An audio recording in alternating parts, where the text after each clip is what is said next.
Hello అండి. అందరికీ నమస్తే. ఈరోజు వీడియోలో మనం వినబోయే కథ ఏంటో తెలుసుకునే ముందు, మీ అందరికి కూడా నాదో చిన్న రిక్వెస్ట్. కొత్తగా మా ఛానల్ చూస్తున్న వాళ్ళు తప్పకుండా ఒక లైక్ చేసి, మీ ఫ్రెండ్స్‌కి, ఫ్యామిలీ మెంబర్స్‌కి షేర్ చేయండి. అలాగే ఇలాంటి మరెన్నో మంచి మంచి కథలు వినాలనుకుంటే ఛానల్‌ని వెంటనే సబ్స్క్రైబ్ చేసుకొని, పక్కన ఉన్న బెల్ ఐకాన్‌ని క్లిక్ చేయండి. మరి ఇప్పుడు లేట్ చేయకుండా కథలోకెళ్ళిపోదాం. నేను శ్రీనివాసరావు రోజులాగే ఆ రోజు కూడా చల్లగాలికి కాసేపు సేద తీర్దామని పచ్చని చెట్ల మధ్య కూర్చున్నాం. గంటకు పైగానయింది మేమిద్దరం అక్కడ కూర్చొని.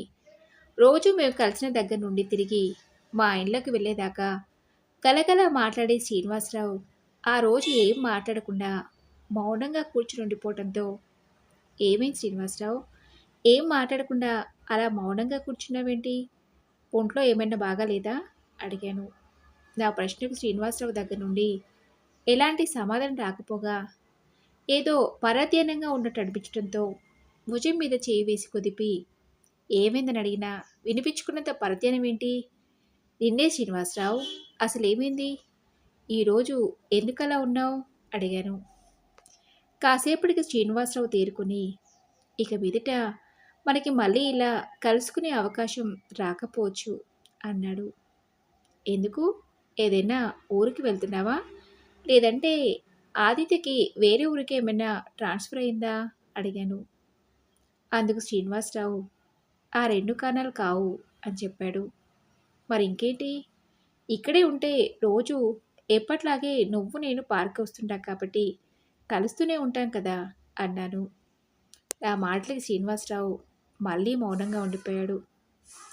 అసలు విషయం ఏంటో చెప్పకుండా అలా మౌనంగా ఉంటే నాకెలా తెలుస్తుంది? దేని గురించి మాట్లాడుతున్నావో నాకు అర్థం కావట్లేదు అన్నాను.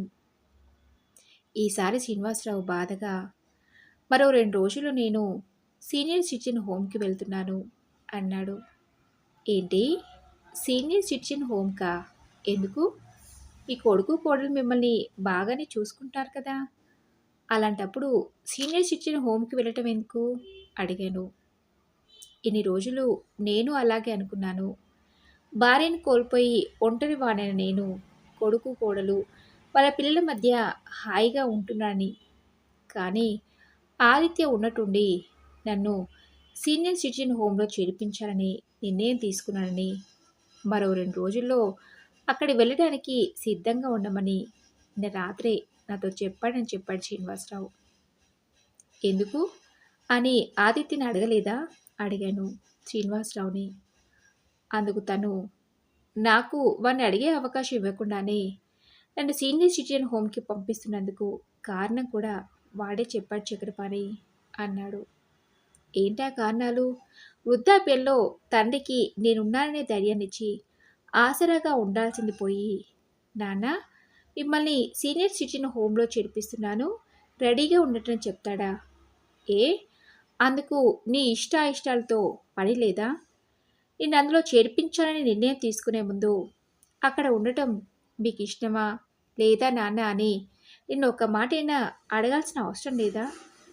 అసలు నేను అడగకుండానే అలా ఎలా నిర్ణయం తీసుకుంటాడు? అడిగాను. అందుకు శ్రీనివాసరావు చిన్నగా నవ్వి, వాడి చిన్నతనంలో వాడిని నేను మాత్రం అడిగానా? నువ్వు ఏం చదవాలనుకుంటున్నావని, పెద్దయ్యాక ఏం అవుదామనుకుంటున్నావని? వాడిని అడగకుండానే నా చిన్నతనంలో నేను పెద్ద పెద్ద చదువులు చదువుకోలేకపోయానని, వాడు నాలాగా కాకుండా బాగా చదువుకుని గొప్పవాడు కావాలని, వాడి ఇష్టం తెలుసుకోకుండానే వాడు వెళ్ళను నాన్న, నాకు ఇష్టం లేదు, నిన్ను అమ్మని చూడకుండా నేను ఉండలేను నాన్న అని బోరున ఏడుస్తున్నా పట్టించుకోకుండా వాడికి నచ్చచెప్పి, పలానా బోర్డింగ్ స్కూల్లో చదువుకుంటే నీకు మంచి భవిష్యత్తు ఉంటుంది, జీవితంలో గొప్పవాడివవుతావని బలవంతంగా వాణ్ణి పేరు పొందిన డెహ్రాడూన్‌లోని డూన్ స్కూల్‌లో జాయిన్ చేశాను. ఇంత దూరం నుండి అక్కడికి వెళ్ళి రావటం ఇబ్బందని, పైగా అక్కడికి వెళ్ళడం అంటే ఖర్చుతో కూడుకున్న విషయమని, సంవత్సరానికి ఒకసారో, 2 సార్లో స్కూలుకి సెలవులు ఇచ్చినప్పుడు మాత్రమే వెళ్ళి వాని ఇంటికి తీసుకొచ్చేవాళ్ళం. ఇంతసేపు నా కొడుకు బాగా చదువుకుని ప్రయోజకుడు కావాలనే స్వార్థంతో ఆలోచించానే తప్ప, వాడికి ఈ తల్లిదండ్రుల ప్రేమను దూరం చేస్తున్నానని ఆలోచించలేకపోయా. పాపం వాడు మమ్మల్ని వదిలి ఉండలేక, నా మీద భయంతో ఆ విషయం నాతో చెప్పలేక వాడి చిన్ని గుండె ఎంత తల్లడిల్లిందో. ఇప్పుడు ఈ వయసులో వాడికి నేను దూరంగా వెళ్తున్నానంటే కానీ నాకు అర్థం కాలేదు చక్రపాణి. అప్పుడు వాడు పడిన బాధేంటో. ఇందులో వాడి తప్పేం లేదు. ఎంతసేపు నేను వాడి ఎదుగుదల గురించి మాత్రమే ఆలోచించాను. ఇప్పుడు వాడి వయసులో నన్ను గొప్పగా చూసుకోవాలని మాత్రమే ఆలోచిస్తున్నాడు అని చెప్పాడు శ్రీనివాసరావు. అంటే అన్ని సౌకర్యాలను హోంలో చేర్పించి నెలకు వేలకు వేలు డబ్బు కడితే వృద్ధాప్యంలో ఉన్న తల్లిదండ్రులను అదే గొప్పగా చూసుకోవడం అవుతుందా అడిగాను.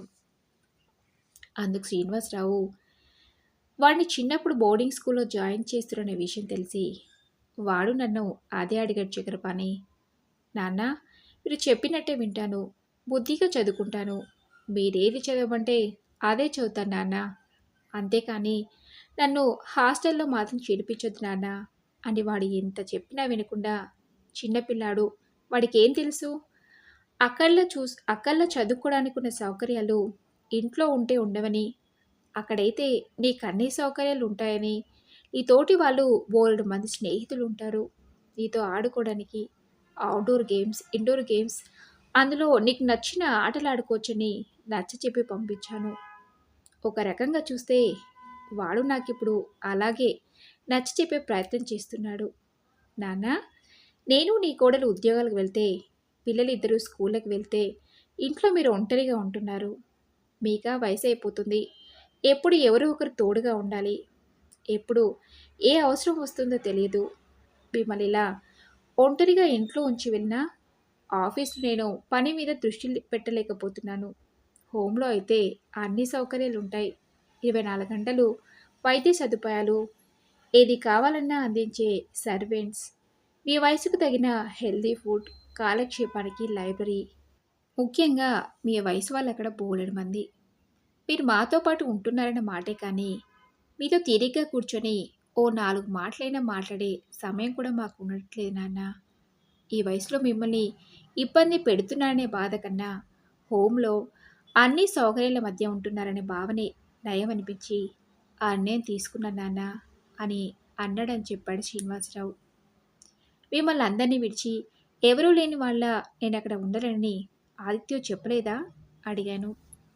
అందుకు శ్రీనివాసరావు, వాడికి ఎలా అయితే నువ్వు మా మధ్య ఉండటం కన్నా నీకు నీ భవిష్యత్తు ముఖ్యమని వాడిని మాకు దూరంగా ఉంచాను, ఇప్పుడు వాడు నా విషయంలో కూడా అలాగే ఆలోచిస్తున్నాడు చక్రపాణి.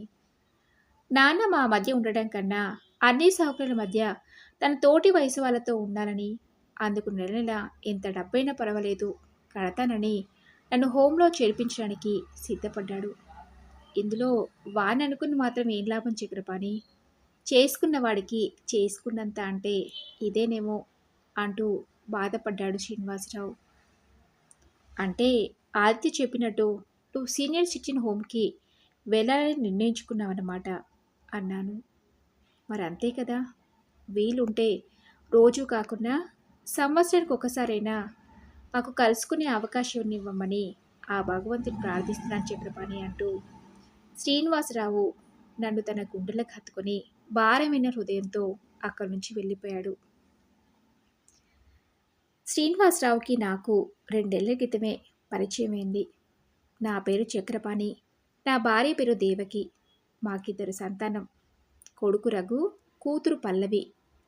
నేను ప్రభుత్వ పాఠశాలలో ఉపాధ్యాయుడిగా పనిచేసి రిటైర్డ్ అయ్యాను.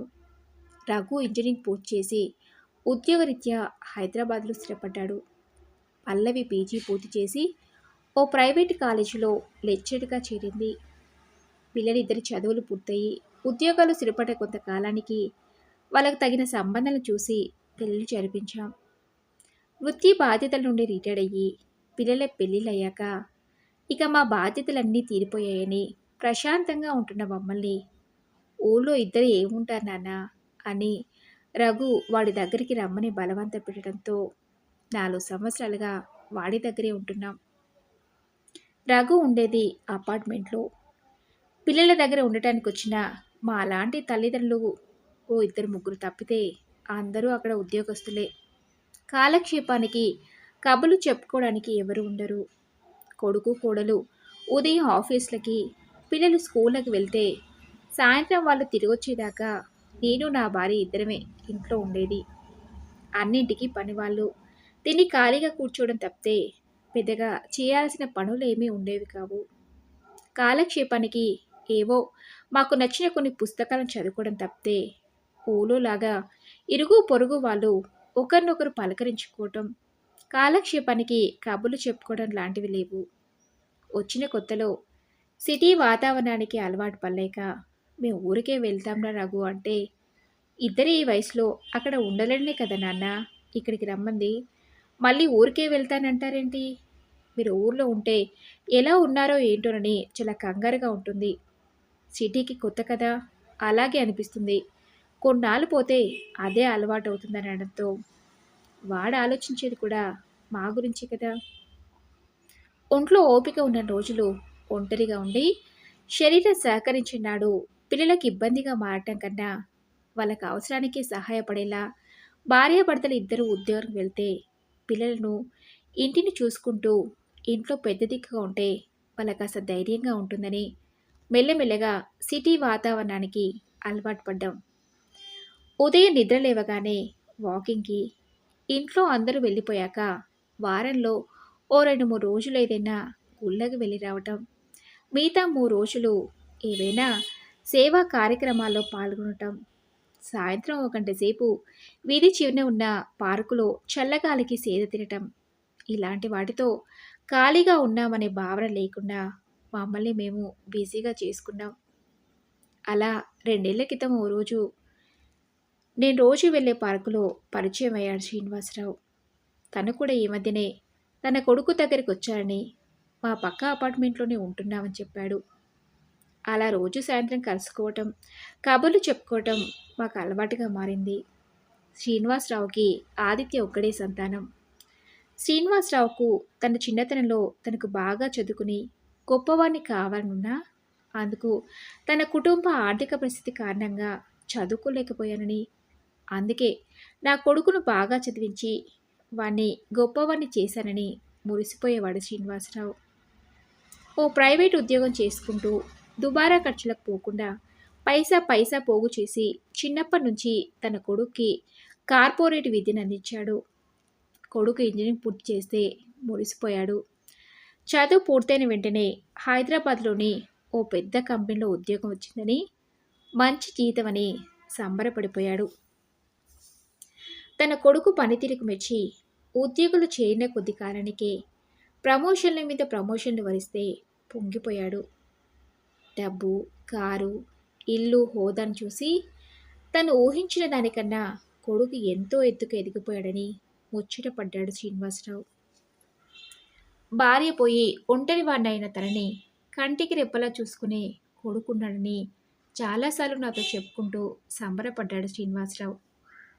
ఏదైతేనేం చిన్నప్పటి నుంచి కొడుకే తన ప్రాణంగా, తన ఆశలన్నీ కొడుకు మీదే పెట్టుకున్న తండ్రిని అర్థం చేసుకుని వృద్ధాప్యంలో నేనున్నాను నాన్న అని తండ్రికి అండగా ఉంటున్న ఆదిత్యం చూస్తే నాకు కూడా ముచ్చటేసేది. ఈ కాలంలో కూడా తల్లిదండ్రులని ఇంతలా అర్థం చేసుకునే పిల్లలున్నారా అని ఆదిత్యం చూసినప్పుడల్లా అనుకునేవాణ్ణి. కానీ ఆదిత్య వృత్తిలో తన స్థాయి పెరుగుతున్న కొద్దీ పని ఒత్తిడి కారణంగా తండ్రిని పలకరించే సమయం ఉండటం లేదని, తన ఇంట్లోనే ఉన్న తండ్రికి కావలసినవన్నీ ఏర్పాటు చేయలేకపోతున్నానని, ఇంత డబ్బైనా పర్వాలేదు, హోంలో అయితే అన్ని సౌకర్యాలు ఉంటాయని, తండ్రికి ఎలాంటి ఇబ్బంది ఉండదని ఆదిత్య తన తండ్రిని సీనియర్ సిటిజన్ హోంలో చేర్పించాలని నిర్ణయించుకున్నాడు. ఎంతసేపు బోలెడు డబ్బు పోసి తండ్రిని అన్ని సౌకర్యంలో హోంలో చేర్పిస్తే తన సంతోషంగా ఉంటాడనే ఆలోచిస్తున్నాడు. కానీ నాన్న నా నుండి ప్రేమగా మాట్లాడే ఓ 4 మాటలు, తన రెక్కల కష్టంతో ఎదిగిన నా నీడలో తన వృద్ధాప్యాన్ని గడపాలని ఆశిస్తున్నాడనే విషయాన్ని ఆదిత్య గమనించకపోవడం బాధాకరం. మరి ఇదండి ఈరోజు కథ. ఈ కథపై మీ విలువైన అభిప్రాయాలని నాతో కామెంట్ బాక్స్‌లో షేర్ చేసుకోండి. అలాగే ఈ కథ మీకు నచ్చిందనుకుంటున్నాను. నచ్చితే తప్పకుండా ఒక లైక్ చేసి మీ ఫ్రెండ్స్‌కి, ఫ్యామిలీ మెంబర్స్‌కి షేర్ చేయండి. అలాగే ఇలాంటి మరెన్నో మంచి మంచి కథల్ని వినాలనుకుంటే ఛానల్‌ని వెంటనే సబ్స్క్రైబ్ చేసుకొని పక్కనే ఉన్న బెల్ ఐకాన్‌ని క్లిక్ చేయండి. నెక్స్ట్ వీడియోలో మరొక మంచి కథతో ముందుంటాను. Thanks for listening.